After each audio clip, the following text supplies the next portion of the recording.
Selamat Om malam. Swastiastu, gitu. Om Swastiastu. Aku jadi on kamera nih karena Ratna on kamera. Nggak enak saya off kamera nih. Nggak Astaga. apa-apa. Bentar, kamera saya rada-rada nih sebentar. Dia tidak menunjukkan. Padahal udah oke. Wah, Oke. halo, halo, halo. Halo, halo, halo. Gitu. Di Aduh, belakang saya lagi gimana? hujan. It's Oh raining. iya, Bohong. wow. Aku kirain beneran hujan, soalnya Nggak, tadi nggak. saya pulang hujanan. Oh iya, tadi hujan. Tadi deras banget hujannya. Sekarang udah reda. Oh iya, itu apa kabar nih? Tahun barunya gimana? Tahun baru, wah macet di mana-mana. Ubud macet, Ubud totally Oh macet. iya, Nggak kemana-mana sih, diem di rumah aja, males mana-mana. oh alah. Iyo, oke oke.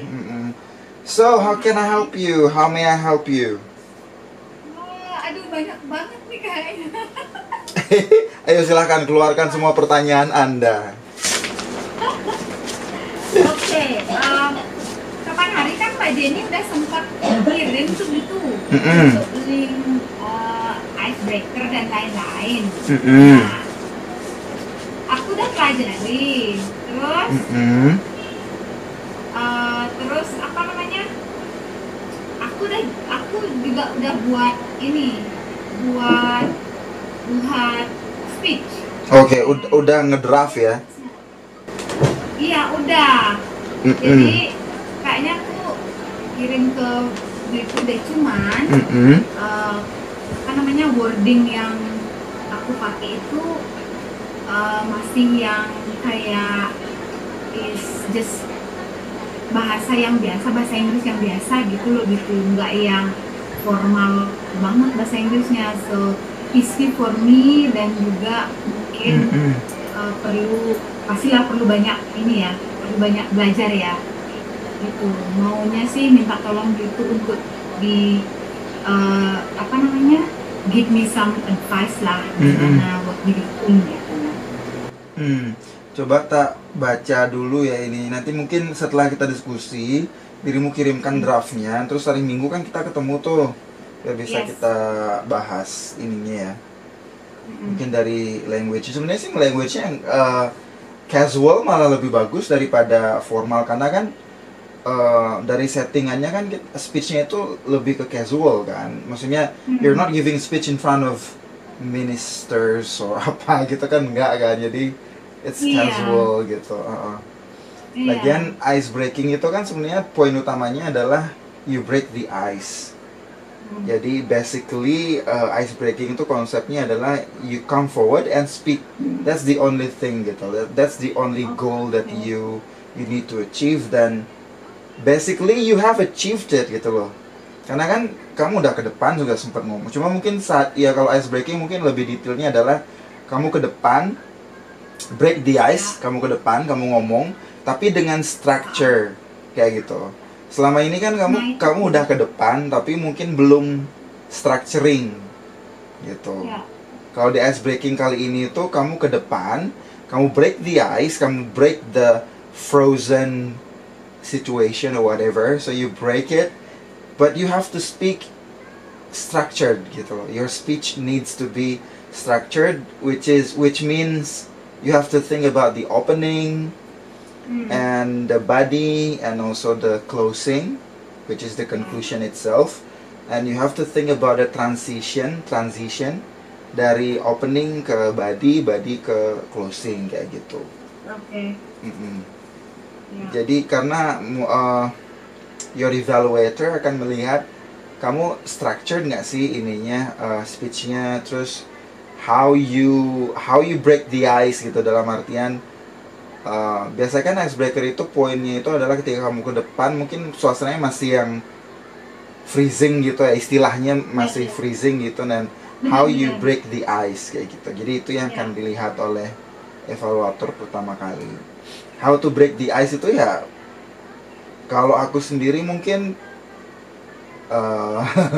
the first time aku melakukan icebreaker itu aku freeze, aku kayak 3 kali deh nyoba icebreaker karena saking groginya aku waktu itu. Tapi it's not a big problem for you, I guess. I mean, you're not nervous at all gitu yang aku lihat, karena you have the confidence already. Jadi it's not going to be a big problem for you to break the ice. But in my situation, it was like in 2008, the first time I joined Toastmasters, I did icebreaker. I repeated for 3 times because it was totally frozen. I mean, I was frozen gitu loh on the stage. Gitu. I couldn't break the ice the first time, so I tried second and third time, and finally I could break it. And the way I broke it was open it with some jokes, I guess. Okay. But it was so tricky waktu itu, karena kalau joke itu kan kadang kalau dia berhasil ya orang akan ketawa gitu. Tawa, kalau enggak malah garing gitu. Kalau nggak garing. Nah, tapi waktu itu aku bener-bener yang ngambil resiko itu karena how to open this gitu. Aku nggak mau aku kemakan oleh nervousnessku sendiri waktu itu gitu. Jadi I observe apa yang bisa aku lakukan di awal, terus I ask them a question in the beginning to open. Terus aku apa lah joke-nya waktu itu. Pokoknya lupa, waktu itu Miranda masih sangat-sangat apa ya. Well, the first time aku join tuh everything was still it was totally different, gak kayak sekarang gitu. Dan aku lupa joke-nya apa, tapi I ask a question and I'm telling a joke, orang ketawa dan it makes maybe half of the ice melted gitu, and I feel like bisa akhirnya mulai telling the stories and getting into the body and then getting into the conclusion of the speech gitu. That was the first time aku break the ice kayak gitu. So okay, so I need to remember that how to write the opening and to the body and the transition, you say. Yeah. Jadi opening, kemudian transition ke body-nya sendiri, kemudian transition ke closing-nya. Okay. Usahakan biasanya kan kalau icebreaker sih sedikit overtime nggak masalah ya, karena kan baru pertama kali. Tapi if you can really stay on the time limit, akan lebih bagus gitu. Oke. Oke, nah ini nih transitionnya ini yang perlu nanti aku ini gitu pelajari. Iya, I mean, iya. Aku juga kadang transisi itu agak-agak gimana ya. Padahal maksudnya di drafting aku udah nulis, tapi ketika on the stage sometimes I forget how to move dari opening ke body kayak gitu. Iya. Nah, jadi itu practice sih. Itu benar-benar yang practice makes better kayak gitu. Iya. True. Jadi kalau dari Bitu sendiri nih, what is the tips and trick untuk pertama kali icebreaker itu kayak gimana? Kayak kan pasti it's totally different between icebreaker sama itu ya, apa namanya, table topics, right? Oh iya. Karena kan aku bisa lihat sendiri gitu, kalau table topics itu kan ya bisa ngomong sesuai apa aja gitu ya. Iya, apa aja gitu. Tapi icebreaker itu mungkin aku bisa yang kayak bilang similar into your pathway jadinya nanti, karena kan sana udah structure ya. Body and close.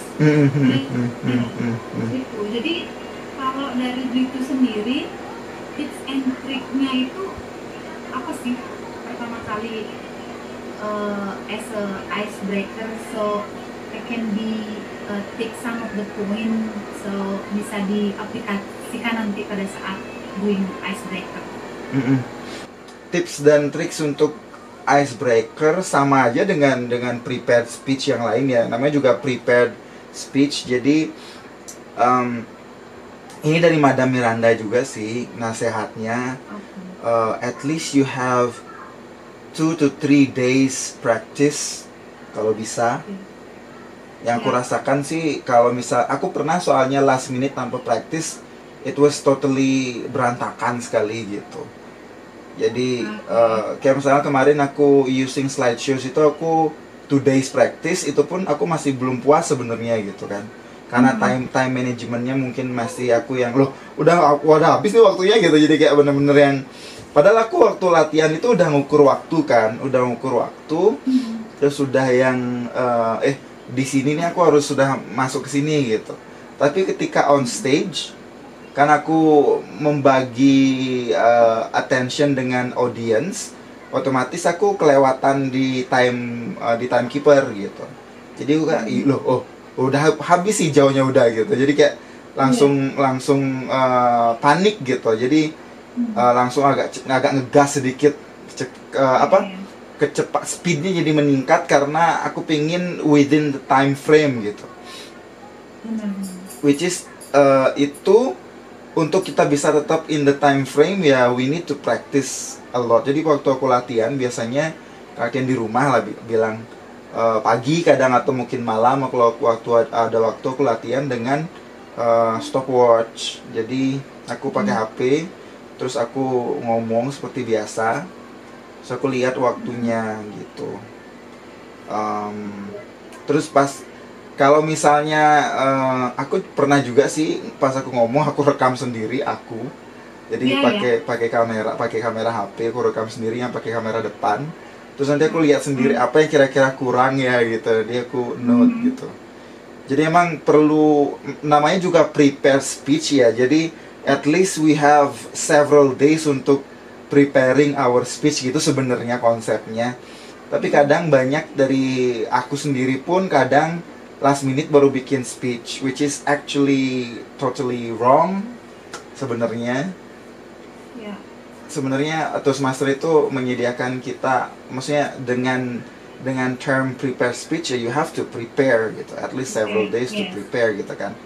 Nah itu, jadi dari drafting terus dicoba, kemudian dilihat lagi, kita tinjau ulang kira-kira mana yang perlu diperbaiki, ulang, tulis, latihan lagi gitu. At least like in one day maybe 10 to 15 minutes atau 20 minutes udah cukup lah gitu.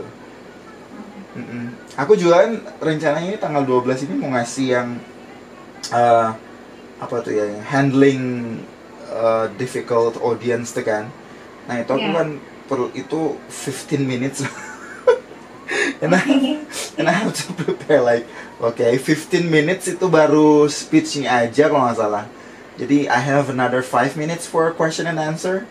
Jadi total 20 minutes I guess kalau nggak salah aku baca lagi nanti. Aku juga belum siapin, makanya rencananya mau siap-siap karena itu lumayan kan gitu. Jadi I have to prepare several days untuk itu.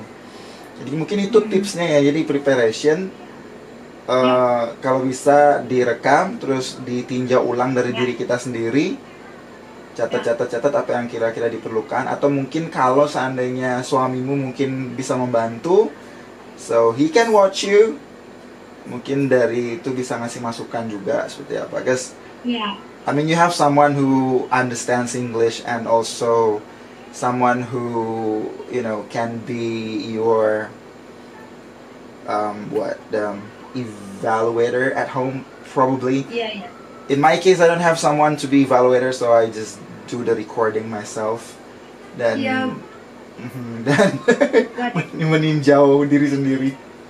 Bener, cuman unfortunately suami aku lagi boat trip sekarang gitu, baliknya baru tanggal 12. Oh alah, boat trip kemana toh? Dia ke rutenya yang sekarang ini 2 minggu ini Papua Maluku. Ini Johne. Gitu, makanya aduh gimana ya, biasanya kan kalau ada project di tempat kerja pun aku biasanya dia yang bantu karena dia creative person gitu. Giving advice, input kayak gitu. Kan sekarang ini dia yang lagi away, jadi a little bit maksudnya I don't have anyone at home. A little bit short-handed ya, kayak nggak ada yang bantuin gitu ya. Iya benar banget, jadi semua project di tempat kerja pun kayak yang biasanya berenang belum kan, ini sedikit gimana ya gitu. gitu. Ah. Nah dia memang open person banget kalau nyari ke temen-temen kan, is not everyone has a same uh, pictures dan juga understand gitu. Benar banget, memang suami sangat membantu sih gitu. Ya, cuman sekarang lagi nggak ada di rumah terus, dan aku rasa sih dengan adanya Bitu as my mentor also it will help myself gitu. Oke, ya mudah-mudahan ya aku bisa membantu. Oh ya pasti pasti it's always like giving and apa namanya, Receiving, ya. Yes, benar. Giving and Jadi, receiving. Yes, jadi percaya banget sama giving and receiving itu. Jadi ya. Oke. We will be the best. Oke, ya. We do our best, we do our best. Ya. Yeah, we do our best. Iya. Karena waktu itu nanti juga tanggal 12 itu I will be the speaker as well. Jadi we do our best lah. Oke. Iya. Jadi ya terpaksa pakai HP dulu kalau gitu. Kalau misalnya you are short handed di rumah karena nggak ada yang bantu, jadi you can use your mobile phone for this time. Oke. Yeah, I will. Oke, setelah rekam speech, anything else should I do? Evaluasi diri sendiri berarti ya? Evaluasi diri sendiri, jadi perhatikan how you open it. Kira-kira bagaimana kamu bisa open the speech gitu kan. Kadang kan yang mostly orang lakukan untuk open the prepared speech itu questions ya. Jadi yang mostly people orang lakukan adalah dengan giving questions to audience. Dan questionnya pun kalau bisa jangan yang WH questions ya, yang yes no questions aja. Misalnya kayak are you feeling short-handed gitu misalnya. Jadi are you gitu, bukan yang why do you gitu. Kalau misalnya WH questions, it will consume a lot of time. Jadi pergunakan yang yes no questions just to melt the ice in the beginning gitu. Okay. Do you have any suggestion outside of question? What should I do? A joke, kayaknya I don't know what kind of a joke can relate or relevan sama speech-nya nanti. Kalau joke itu risky seperti yang aku bilang. Jadi kalau misalnya kamu milih joke-nya tepat, ya orang akan pecah. Tapi kalau misalnya joke kamu agak sedikit melenceng, ya orang akan krik gitu, dan malah iya malah bikin kamu tambah frozen.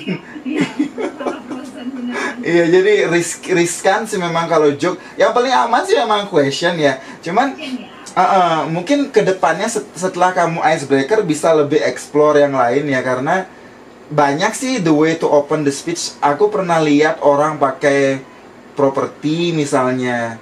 Kayak si Minanda waktu dia sugar daddy, dia kan pakai HP-nya sendiri tuh.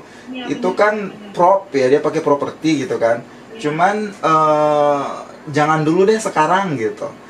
Ya benar-benar. Masa awal-awal udah begitu, aku juga merasa yang kayak ini benar. Udah enak nggak aku nanti gitu? Kayaknya nggak juga deh. Iya. I will start with question. Cuman ya itu yang seperti gitu bilang, biar nggak menyita waktu juga gimana caranya gitu. I need to think about it. Iya, jadi pilih yes no question yang jawabannya cuma yes no kayak gitu. Iya. Dan kalau misalnya mungkin kurang kan, mungkin yang yes I don't hear you gitu, louder please gitu. No gitu misalnya. No, are you sure? No kayak gitu. Jadi paling cuma kayak gitu aja. To start with ya. Kalau nanti udah yang masuk ke level 2, level 1 project keberapa gitu, atau level 2 project keberapa, bisa lebih explore. Yang paling jarang orang tak lihat pakai opening itu lagu sih. Yang paling jarang. Cuman ada dulu waktu aku sempet ikut lomba di Surabaya tuh, ada yang dia open pakai lagu. Jadi dia kayak nyanyi 1 atau 2 baris lagu gitu di awal, terus dia close juga dengan lagu gitu.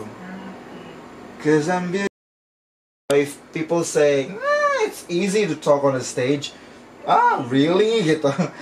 Iya. Do you do it right gitu pertanyaannya. Benar, kamu benar nggak ngelakuinnya? Iya. Apa kamu ngelakuinnya cuma di circle kamu aja, ya? Iya. Coba kalau keluar. Dan pengalamanku menantang diri itu waktu Ubud Writers and Leaders Festival sih. Tahun berapa tuh ya? Kayaknya sebelum tahun 2017 kalau nggak salah, apa 2016. Aku pernah jadi volunteer kan di URF. Itu menantang diri untuk jadi MC di depan 500-an orang lebih. Itu bener-bener gila sih. Aku kayak baru naik ke stage tuh kayak bener-bener yang kebayang 500 orang tuh menatap. Iya. Gitu. You are like a model. Iya. Bener nggak? Bener. Jadi model atau singer atau apa gitu ya? Bener. Power gitu pasti. Iya. Semua tatapan tertuju pada Anda. Bener-bener. Cuma waktu itu masukan dari Toastmaster yang sudah senior juga adalah sadari dirimu 100% bahwa kamu tuh sekarang menjadi pusat perhatian gitu loh. Maksudnya being present 100% bahwa kamu sekarang di depan banyak orang dan mereka melihat kamu. Iya. Just be yourself. Ketika kamu menerima dirimu apa adanya, maka kamu akan pede gitu. Jadi this is me gitu, kayak lagunya itu si apa namanya tuh, apa sih namanya, lupa filmnya itu. Nah itulah pokoknya. Keren tuh pengalamannya, tidak akan terlupakan. Cuma kadang masih sih nervous sebelum naik ke panggung, itu pasti masih nervous. Iyalah. Mungkin orang yang sudah terbiasa melakukan hal tersebut juga masih punya rasa tidak percaya diri itu, karena masih kan banyak sekali yang menyebabkan kita tidak percaya diri gitu. Entah dari dari apa tadi aku mau bilang, persiapan, penampilan. Iya. Jadi dress code kalau kita iya, benar banget. Terus juga pengetahuan gitu. Karena kan as MC itu kita juga harus bisa out of the box. Iya. Hanya yang reading like this kan. Yang pertama begini, kita juga harus mencari hal-hal yang membuat audiens itu pecah gitu. Iya. And that is challenging. I don't say it's difficult, but that is challenging. Yeah. Untuk bisa seperti itu. Dan dari cerita temenku yang biasa nge-MC, kadang kalau salah kostum juga itu parah sih. Oh iya. Terus kayak misalnya ketika kamu MC outdoor dan suasananya panas and your makeup is like melting, it's really bad. Iya, kalau di mana muka? Itu juga masalah sih, bener. Ya. Jadi banyak faktor-faktor. Iya, harus well prep. Ya, well prep banget sih. Iya, karena kan yang seperti tadi itu bilang, semua mata tertuju sama satu orang itu. In the beginning. Pasti. Iya. Ini MC-nya, keren nih MC-nya nih. Iya. Pakaiannya bagus nih. Iya. Jadi semuanya emang, maksudnya ketika orang ngeliat tuh pasti kan mereka judging dari look-nya kita ya. Dari baju yang kita pakai, dari rambut kita, dari wajah kita berminyak apa kagak, itu kelihatan banget kan. Bener gitu. Banget. Karena meskipun kita bilang ya don't judge the book by the cover gitu. Tapi it always happens. It always happens. Yes. Kadang suami aku kan nggak begitu ini gitu ya tentang penampilan dan segala macam itu. Dia nggak yang cuek aja gitu. Kan sempat kita sampein ke dia kan, kamu pernah ini nggak yang pernah dengar pepatah don't judge the book by the cover? Itu masih tetap ada, maksudnya apalagi sekarang ya, generasi sekarang ya, yang itu mungkin bisa lihat bawaannya mereka itu anak-anak SMP itu udah minta Vespa sama orang tuanya, minta handphone yang iPhone dan lain sebagainya. Itu karena iPhone 15. Gila banget ya mereka ya, nggak mikir apa orang tua kau dapat duit di mana gitu. Itu kayak Yes, iya. serius. Because I'm a strict person. Aha. I make own rule. Kalau kamu mau nginep di rumah begini, harus begini nih, harus begini. Gitu. Iya, iya. Kan anak bilang begini, anak sendiri nih gitu. Kalau kamu di rumahku ya, kalau kamu nggak rapi, kalau bangun tidur nggak bersihin tempat tidur, siap-siap aja mamaku berubah jadi iblis. Gitu. Wah. Tapi itu kan demi kebaikan ya sebenarnya. Yes, benar banget. Jadi ya maksudnya anak-anak juga bilang seperti itu, mengatakan bahwa kalau aku di rumah begini loh, gitu. Bangun tidur harus benar tempat tidur, minum air dulu, dan ya peraturan di rumah lah gitu, karena kan setiap rumah tangga itu mereka memiliki their own peraturan ya. Dan kalau pikir ke keluargaku sih gitu ya, keponakan-keponakanku itu yang santai gitu. Mereka ya bebas mau jam 9 minta inilah minta itu, they really easy to get it. Nah itu yang sebenarnya kurang ya didikannya sebenarnya. Kalau terlalu mudah untuk mendapatkan ini jatuhnya manja, mau gimana pun ya jatuhnya manja. Well, it's not going to be a problem kalau mereka beli barang-barang mahal dengan hasil keringat mereka sendiri in the future. It's actually not a problem at all gitu kan. Mau mereka beli MacBook yang seharga 111 juta juga ada gitu. Kalau pakai uang sendiri ya silahkan gitu kan. Tapi kebayang nggak dirimu mereka minta MacBook yang 111 juta ke orang tuanya, terus mereka itu cuma sekedar masuk SMA. Buat apa beli MacBook semahal itu? Iya, untuk apa? Bisa laptop yang lain dulu. Iya kan, laptop 10 juta aja udah bisa gitu. Ngapain beli yang speknya setinggi itu? What for? Ya Tuhan, better you invest your money. Land or house or iya. Hanya untuk pamer, apel mencegut dan gitu. Iya. That's a situation that's happening nowadays gitu. Itu karena didikan orang tua kan.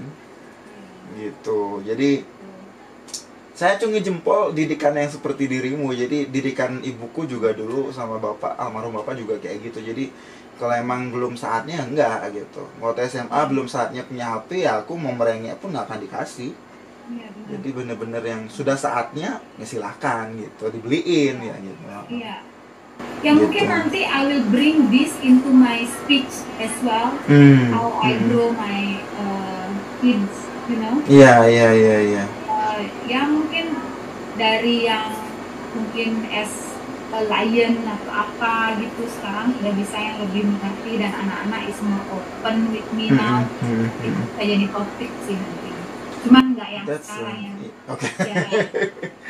ya itu aku harus mikirin tuh gimana gitu. Kalau yang sekarang dirimu angkat apa nih? Tentang dirimu kan berarti? Ya, yang sekarang itu about my first job. Oh, okay. Yeah. What was your first job? As an internet guardian. Oh, okay. Yeah, and then that's is not relevant sama apa yang saya dapat di sekolah gitu. Terus I just want to try karena background family juga kan. I'm not coming from a rich family yang dari SD sudah harus bekerja. Kalau mau menginginkan sesuatu itu bahkan sekolah pun juga kerja dulu sebelum sekolah, so you will get money. Jadi waktu itu sih pekerjaan apapun akan aku ambil gitu. Okay. Nah, ya end up-nya as internet guardian itu karena nggak dapat panggilan gitu dari hotel dan restoran yang mana aku taruh beberapa ini ya di beberapa lamaran tempat. gitu.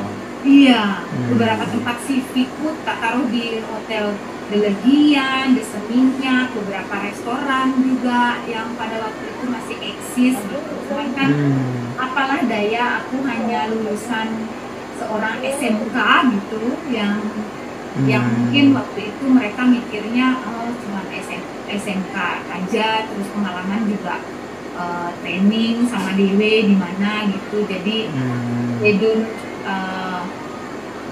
tidak dipertimbangkan seperti itu. Jadinya daripada menunggu lama, if there is any opportunity coming into myself, I just like let's do it gitu. Oke. I don't care, just out of comfort zone, belajar, even though I cannot speak English by that time, dari 2005 gitu. Jadi aku mau ceritain ini gitu. The message is kamu harus berani keluar dari zona nyaman and then do your best. Iya, jadi dengan kamu menyampaikan keadaan waktu itu ya, dimana mungkin orang-orang belum mempertimbangkan kamu diterima karena background of the study dan apa namanya your academic background, terus pengalaman segala macam. Tapi despite all of those situations, kamu tetap maju gitu. Kamu tetap maju karena apa? Nah, that's the message. Karena you have a strong motivation untuk to learn and to improve yourself, to grow gitu. And in order to grow, you have to step out of your comfort zone. Kayak gitu kan. That's the message you want to say kan to the people. Jadi kuatkan message itu untuk kamu sampaikan. That will be very touching, I guess, ya. Karena apa ya? Jadi tidak menjamin orang yang sorry aku pakai flossa. Tidak di endorse lo ya. Karena hidung saya gatal. Oke. Apa namanya? Tidak menjamin gitu loh. Lulusan S1 akan lebih bisa kerja daripada lulusan SMK ataupun bahkan lulusan SMP ataupun SD. Bukan suatu jaminan gitu, dimana orang lulus profesor pun belum tentu the way dia communicate itu sangat efektif, bisa efektif kayak gitu. Iya, benar gitu. Benar sih kayak gitu. Yang penting kan sekarang kemauan dalam diri juga ya, untuk grow-nya itu gimana, karena kan terkadang ada memang beberapa certain people they really want to get a job based on what they learn from school or uni gitu. Makanya mereka kadang-kadang kan lapangan pekerjaan juga tidak menyediakan persentase yang sama dengan kelulusan dari uni tersebut gitu. Jadi memang certain people aja yang bisa masuk ke bidang itu. Yang enggak ya kan ya you have to try in the other company gitu misalnya. Gitu. Sekarang sih depend on yourself sih, how do you want to see yourself, where do you want to go, and then what is your goal in life. Iya, dan memang harus benar-benar mencoba untuk keluar dari comfort zone, do your first step gitu loh. Kalau enggak ya you are not moving anywhere gitu kan. Iya bener. Dan anak-anak sekarang itu kecenderungannya adalah mereka pingin instan. Jadi begitu lulus S1, wah gue udah bisa nih jadi resort manager gitu. Otaknya kayak gitu. Lah lo pikir segampang itu? Tak segampang itu. Iya kan? Lagu kan nyambung kan jadinya, kalau mau dipakein lagu di tengah jadi nyambung ya kan. Nah makanya jadi that's the way to craft the speech as well gitu loh. Kalau misalnya bisa nyambungin ya sambungin dikit kayak gitu dengan lagu. Benar. Jadi bisa giving colors, meskipun di dalam speech ya bisa aja ditambahin dikit gitu yang sesuai. Nah balik ke itu, jadi aku melihat sendiri, balik ke speechmu juga ya, take a small step out of your comfort zone. Aku melihat sendiri temanku yang sekarang, beberapa temanku yang sudah jadi GM, ada jadi resort manager gitu kan. Bahkan ada yang cuma lulusan diploma 1, diploma 2 gitu. Tidak semua S1. Dia mengalami perjalanan yang sangat amat panjang gitu.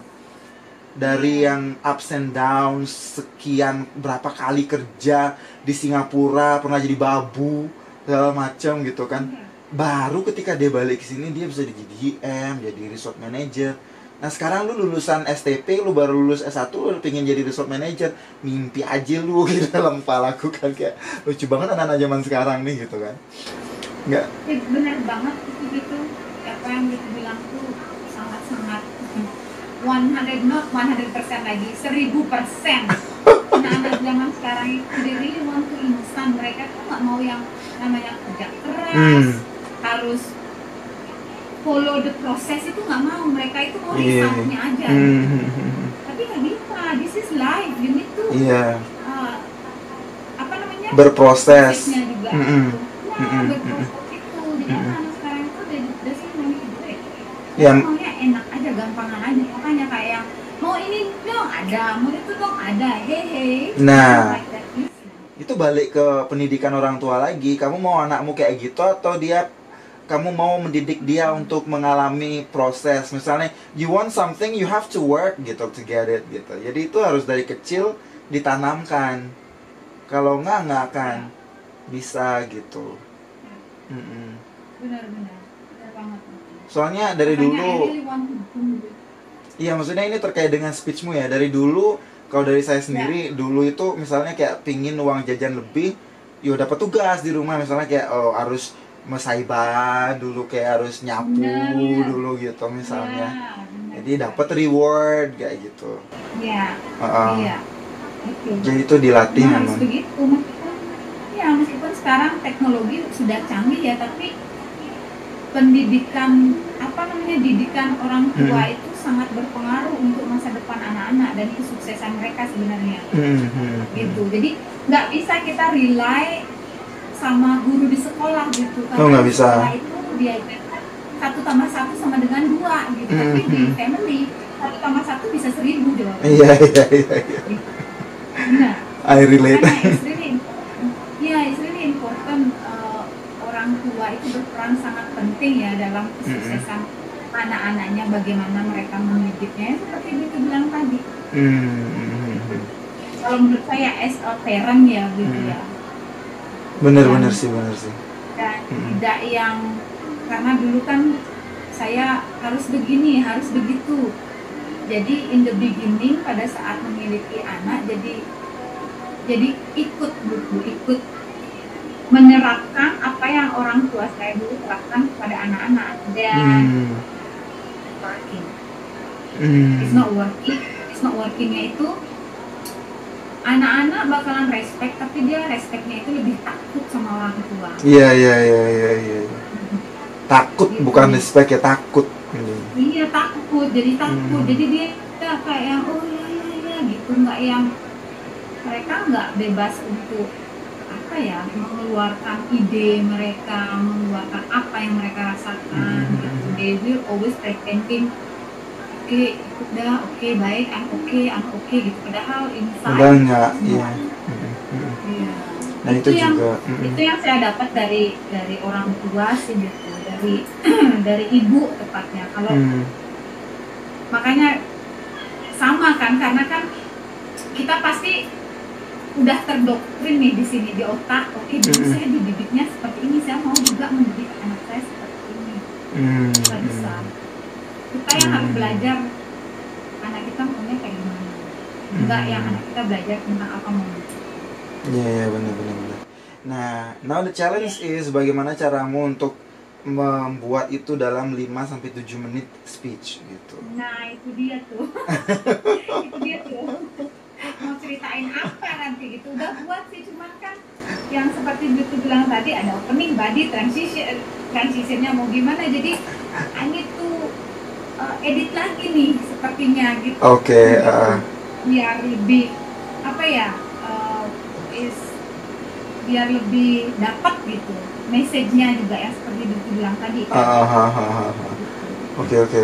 Ya coba di draft dulu, bisa di draft dulu, nanti baca dulu, kalau ada masukan kita kasih.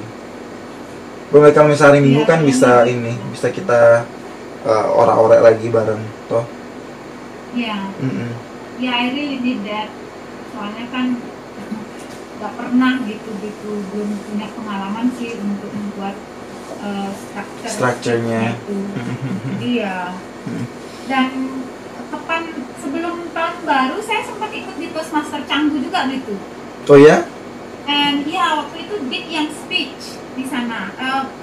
Yang ini speech juga nih. dia di sana. Uh-uh. And a little bit different dengan apa yang kita lakukan, and more casual, and then break the rules. Yang Really? Ya kan, biasanya kan kita ada perkenalan, oke, kita ada tim ini, mereka lebih ke super casual. Jadi nggak ada pakem-pakemnya gitu, langsung hajar aja gitu ya? Iya.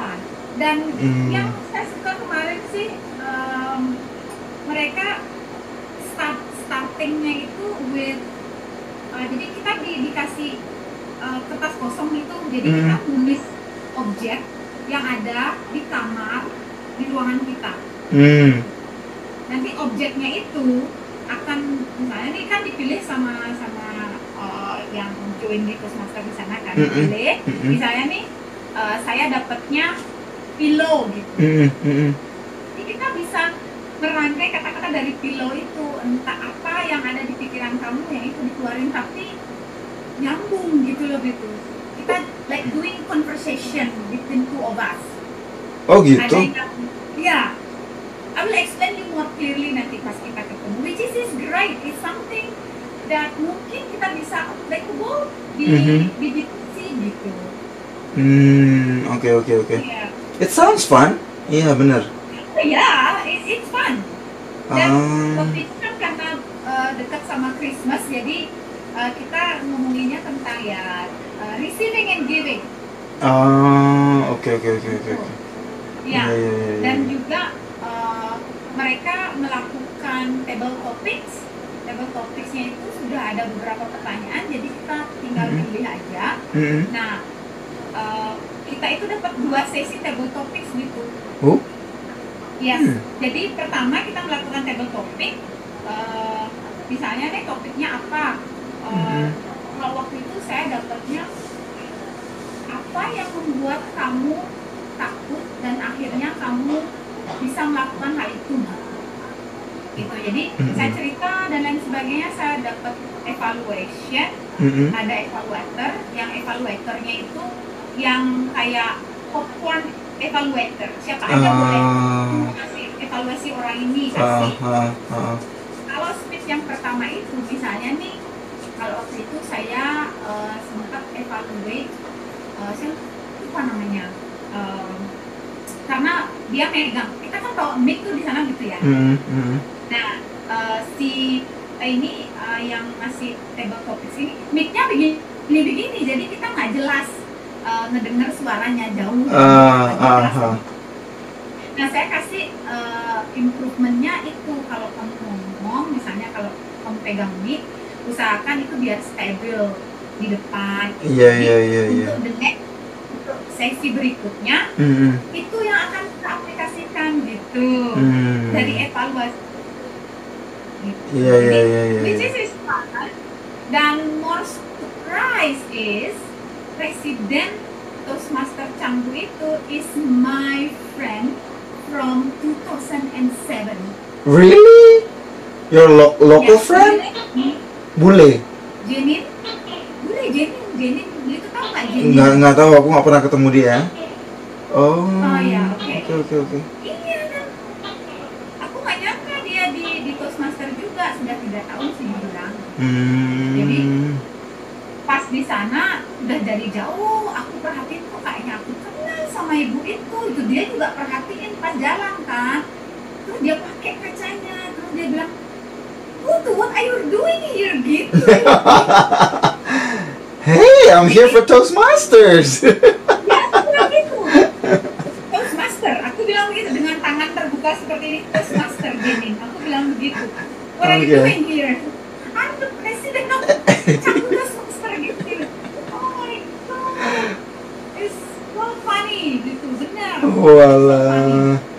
Oke. Aku yang nggak sampai Dik bilang, Ratna kamu kenal sama Jenin? Iya, dari 2007. Dari anaknya masih kecil gitu, anaknya masih kecil, aku udah kepererenan ke tempatnya dia. Terus baru beberapa bulan lalu aku ke rumahnya dia. Oh alah. Oke. Bisa ketemu.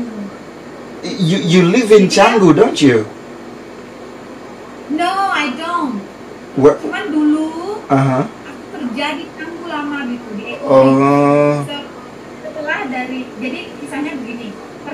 Job pertama itu out of comfort zone itu penjaga internet. Ya. Setelah itu karena aku masih keep on my dream to be the best waitress gitu. Jadinya aku coba-coba ngelamar lagi setelah mengetahui bahasa Inggris dan lain sebagainya. Lamar di salah satu restoran kayak ya Indonesian restoran, Korea restoran namanya di Kopis 2. Dan aku keterima di sana as a daily worker. Memang sebentar sih, 9 bulan aja di sana karena ya tadi grow-nya itu aku pengen yang kayak I want more challenge. Oke. Sambil kerja di Korea restoran, aku ditempatkan di Nusa Dua. Dia punya cabang di Nusa Dua di kawasan BTDC. Ya. Nah, sambil di sana aku DW juga setiap hari Minggu di Canggu. Can you imagine from Nusa Dua aku kerja pagi, pulang jam 5, aku langsung ke Canggu DW. Wow. Itu kisahnya dan ya mungkin GM-nya melihat aku kerjanya cepet dan lain sebagainya. Terus aku sambil bercanda bilang sama GM-nya, Pak, nggak ada lowongan ya di sini ya jadi waitress ya gitu. Terus dia bilang send your CV soon gitu. Langsung kirim CV, besoknya langsung diterima gitu. Alah. Without interview di Eco Beach itu. Dan di sana first time ketemu sama Jenin ini yang presiden Toastmaster-nya di Canggu gitu 2007. Gitu. I see. Jadi lama banget. Oke. Iya. Seperti itulah. Emang udah jalannya kayak gitu kali ya? Mungkin ya. Jadi surprise gitu bisa Jenin di Toastmaster gitu. Iya. Ya. Ini gitu maksudnya the experience. Makanya tujuan join Toastmaster itu kan untuk ini juga gitu, maksudnya untuk menambah percaya diri itu loh. Kadang kan kita ngomong kalau di depan orang yang kita kenal atau di circle-nya kita itu kita masih confident enough ya. Tapi kalau di depan yang kayak tadi itu bilang di depan 500 orang yang mungkin half of them itu nggak kenal gitu or almost all of them ya almost all of them yang kita tidak tahu, pasti ada rasa nervous gitu. Iya. Pasti. Ya, pasti ada. Iya. Itu makanya Toastmaster ini I think this is the best place untuk practicing my public speaking. Yang mana aku kan memang suka ngomong orangnya ya. Iya. Dan lain sebagainya. Same here. Iya, biar lebih terstruktur sih. Dan juga hopefully di Toastmaster juga bisa membantu menjadi a great leader sih. Ada beberapa catatan di sini. Oke. Iya. Pakai untuk ini totok dikit ininya apa namanya draftnya speechnya ya lebih oke lah dikit. Oke, siap. Ya with something simple tapi ya mengena gitu. Dapat strukturnya. Ya benar. Structure dan message-nya. Yes, true, benar banget gitu. Ya. Oke. Ya. I think that's it gitu. Ya, thank you. Makasih banyak loh for your time. Sama-sama. Thank you so much. I really appreciate. Sama-sama. Bantuannya. Ya, pasti Siap. nanti aku sering banyak-banyak nanya, jangan bosen-bosen ya. It's okay. Just chat me. Kalaupun kita perlu diskusi online seperti ini, just let me know ya. Yes, pastinya. Nanti aku coba dulu. Ini aku kirim speednya. Tolong bantu dicek nanti gitu ya. Oke, sip. Thank you. Ya. Thank you so much. Oke, makasih banyak. Have a good night. You too. Bye. Matur nuwun ya. Oke, bye.